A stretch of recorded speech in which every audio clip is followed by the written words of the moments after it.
mahauta na karkara, ni na kiran mahauta na cikin gari. Kowa ya ja da su ayi yana ruwa.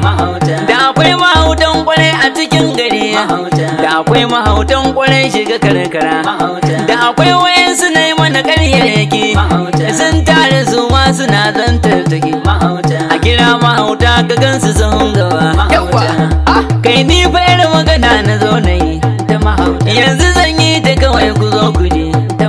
To kiɗan yan gado ne, rawar yan gado ce, tamburan yan gado ne. Idan baka gada ba to ka koma baya, idan baka gada ba to ka janye baya. Kai ɗiyan gado ni da ku nake, kun ga baitoci naku ne nake. Kai ashe yaro bai iya ba bai koya ba, ko da ya iya muna koya ba. Kyalagewa da ubar dawa zaki ne sarki. Batun ku nake yi da yan mahautan birni, batun ku nake yi da yan mahautan gari.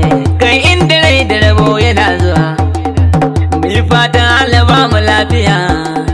Ga mahauta na kwarai suna guri sun taso, ga mahauta na kwarai suna gani sun danno. Hai, ashe duniya ta bawa ce, aka san yau da gobe sai Allah.